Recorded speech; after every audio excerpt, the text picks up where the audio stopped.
পরও মা হতে পারছি না, তাই অনেকে আমাকে অনেক আমলের পাশাপাশি তাবিজ ব্যবহার করতে বলছেন, অনেকে কটু কথাও বলেন, কিন্তু আমি খুবই সন্দিহান গুনাহের ব্যাপারে। দয়া করে সঠিক তথ্য দিয়ে সহযোগিতা করবেন। বোন ফারজানা প্রশ্ন করেছেন, দেখুন, যে সমস্ত বোনের বাচ্চা হয় না, আমাদের সমাজে এক শ্রেণীর কুলাঙ্গার, এক শ্রেণীর খারাপ মানুষ আছে যারা ওই মেয়েদেরকে নিয়ে কটু কথা বলে, আছে না নাই? গ্রামাঞ্চলে বিশেষ করে অনেকে আছেন এই সমস্ত বোনদেরকে খোঁচা মেরে কথা বলেন। সন্তান হওয়া না হওয়া, এটা কি পৃথিবীতে কোনো মানুষের হাতে? কোনো মানুষের হাতে? সন্তান দেওয়া বা না দেওয়ার মালিক কে? আল্লাহ তাআলা কোরআনে কারিমে পরিষ্কার ভাবে বলেছেন যে আল্লাহ রাব্বুল আলামিন ইয়াহাবু লিমান ইয়াশাউ ইনাসা ওয়া ইয়াহাবু লিমান ইয়াশাউ যুকুর আয়ুযাওয়িজুহুম যুকরান ওয়া ইনাসা। আল্লাহ তাআলা যাকে ইচ্ছা তাকে কন্যা দেন, তাকে যাকে ইচ্ছা তাকে ছেলে দেন। কাউকে আল্লাহ তাআলা দুইটাই দেন, কাউকে আল্লাহ কিছুই দেন না। এটা সম্পূর্ণ আল্লাহর ইখতিয়ার। অতএব এই কারণে যদি কোনো মেয়েকে বা কোনো ছেলেকে কেউ দোষারোপ করে, সে আল্লাহর কাছে কবিরা গুনাহে লিপ্ত আসামি। যদি সে মুখে দাঁড়িয়ে থাকে, সে যদি হাজী সাহেব থাকে, সে যদি মসজিদের সভাপতি সেক্রেটারি হয়, সে যদি আলেম ইমাম সাহেব হয়, তারপরও সে আল্লাহর কাছে অপরাধী এবং ক্রিমিনাল, বিকজ সে একজন নির্দোষ মানুষকে সে দোষ দেওয়ার চেষ্টা করেছে। এজন্য খবরদার, সন্তান হয় না, সব ছেলে হয় অথবা সব মেয়ে হয়, এজন্য মেয়েদেরকে অথবা ছেলেদেরকে কাউকে কোনো দোষ দেওয়া যাবে না। এটা সম্পূর্ণ আল্লাহর ফয়সালা। এর পাশাপাশি বোন যদি জানতে চেয়েছেন যে সন্তান না হওয়ার জন্য আপনাকে বিভিন্ন আমলের কথা বলেন, বিভিন্ন আমল আপনি করতে পারেন।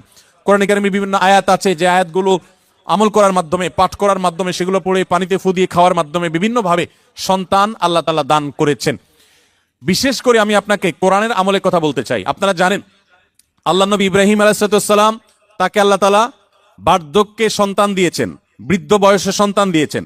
আল্লাহর আরেক নবী জাকারিয়া আলাইহিস সালামকে আল্লাহ তাআলা বৃদ্ধ বয়সে সন্তান দিয়েছেন, যে বয়সে সন্তানের আশাই তারা ছেড়ে দিয়েছিলেন, নিরাশ হয়ে গেছেন যে বয়সে সন্তান হবে না। ঠিক তখন আল্লাহ তাআলা অলৌকিকভাবে সন্তান দিয়েছেন। তারা আল্লাহর কাছে সন্তান চেয়ে দোয়া করেছেন। সেই দোয়াগুলো আপনিও করতে পারেন, স্বামী স্ত্রী উভয় নিয়মিত করতে পারেন। তার ভিতরে একটা দোয়া হলো রব্বি হাবলি মিনাস সলিহিন, আল্লাহ আপনি আমাকে নেক সন্তান দান করেন। এই দোয়া বেশি বেশি পাঠ করবেন। এমনকি যাদের সন্তান আছে, আবারও সন্তান হবে সে আশা রাখেন, আপনি আল্লাহর কাছে দোয়া করবেন রব্বি হাবলি মিনাস সলিহিন। আমার সাথে বলেন সবাই, রব্বি হাবলি মিনাস সলিহিন। এর অর্থ হলো, হে আল্লাহ আপনি আমাকে নেক সন্তান দান করেন। মনে রাখবেন, আপনার ছেলে মেয়ে, আপনার সন্তান সন্ততি যদি নেক হয়, আল্লাহ ভীরু হয়, তাদের মধ্যে যদি আল্লাহর ভয় থাকে, তাহলে সেক্ষেত্রে এই সন্তান আপনার জন্য সবচেয়ে বেশি উপভোগ্য হবে, আপনার দুনিয়ার জীবনকে জান্নাতে পরিণত করবে, আখিরাত তো আছেই। এই জন্য নেক সন্তান আল্লাহর কাছে সবসময় কামনা করবেন। সন্তান যদি অমানুষ হয়, এর চাইতে বড় দুর্ভাগ্যের আর কিছু হতে। আমি জাপানে গিয়েছি, সেখানে দেখেছি, এখানকার কালচারও আপনারা আমার চাইতে আরো ভালো জানেন। অনেকেই আছেন একটা কুকুর সাথে নিয়ে তাদের দিন যাপন করে, আছে না নাই? আপনাদের চোখের মধ্যে পড়ে কি পড়ে না?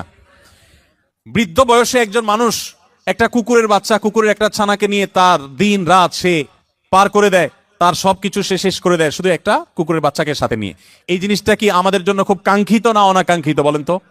এটা কি কাঙ্ক্ষিত? এরা কেন এরকম করে? কারণ ওই যে সন্তান সন্ততি নাতিপুতি তাদেরকে হাতের কাছে পায় না। মানুষ আদর করতে পারলে কেউ তো আর পশু আদর করে থাকতো না, ভাইরা আমার। এই জন্য আপনাদেরকে আমি বলতে চাই, নিজের সন্তানকে যদি ঈমান শিখান, তাওহীদ শিখান, মনে রাখবেন পৃথিবীতে ঈমানদার কোন সন্তান তার বাবা মাকে বার্ধক্যে রেখে দূরে চিরকালের জন্য সম্পর্ক ছিন্ন করে চলে যেতে পারে। আপনারা দেখেছেন, অনেকে গত কদিন আগে নিউজ হয়েছে আমাদের দেশে, মূলধারা মিডিয়াগুলোতে উঠে এসেছে যে জাপানে অল্প সময়ের ব্যবধানে হাজার হাজার মানুষ পাওয়া গেছে যারা বাসায় মরে পচে, অনেকে আছেন যে কয়েক মাস পর জানা গেছে যে লোকটা মারা গেছেন, তারপর পুলিশ গিয়ে দরজা ভেঙে তাদেরকে লাশ উদ্ধার করেছেন। কারণ তারা একাকী থাকতেন, কেউ সাথে থাকতো না। এর চাইতে বড় বেদনার, এর চাইতে বড় যন্ত্রণার, এর চাইতে বড় কষ্টের আর কি হতে পারে যে বার্ধক্যে এসে তারা কোনো মানুষ পাবে না। আপনি যদি চান যে আপনার সন্তান সন্ততি মৃত্যুর আগ পর্যন্ত আপনার পাশে থাকবে, আপনাকে আগলে রাখবে, আপনাকে স্নেহ মমতা দিবে, ভালোবাসা দিবে, তাহলে মনে রাখবেন একমাত্র পথ তাদেরকে মুসলমান বানানো, আল্লাহ ভীরু বানানো।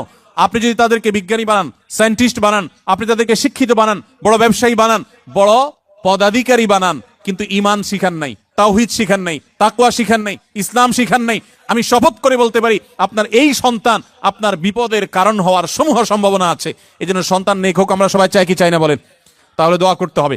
যে বোন চেয়েছেন তার জন্য এবং অন্য সবার জন্য বলছি, রব্বি হাবলি মিনাস সলিহিন, বেশি বেশি করে পাঠ করবেন। আরেকটা দোয়া হলো রব্বি লা তাযারনি ফারদা ওয়া আনতা খায়রুল ওয়ারিসিন। বিশেষ করে যাদের সন্তান হয় না তারা এই দোয়াটা বেশি বেশি পাঠ করবেন, রব্বি লা তাযারনি ফারদা, হে আল্লাহ আমাকে একা আপনি রেখে দিবেন না, ওয়া আনতা খায়রুল ওয়ারিসিন, আপনি সর্বোত্তম ওয়ারিস, তারপরও আপনি আমাকে নেক সন্তান দান করুন। এই দোয়ার মধ্যে সেটি চাওয়া হয়েছে।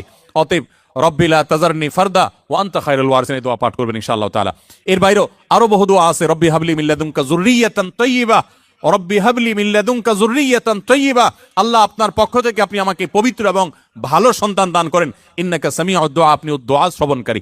আমি আমার জীবনে বুঝজ্ঞান হইছে থেকে নিয়ে একটি দোয়া ছাড়ি নাই। রব্বানা হাব লানা মিন আজওয়াজিনা ওয়া যুররিয়াতিনা কুররাতা আয়ুন ওয়াজআলনা লিল মুত্তাকিনা ইমামা। সূরা ফুরকান আয়াত নম্বর 74, 74 আয়াত নম্বর। সূরার নাম হলো সূরা আল ফুরকান।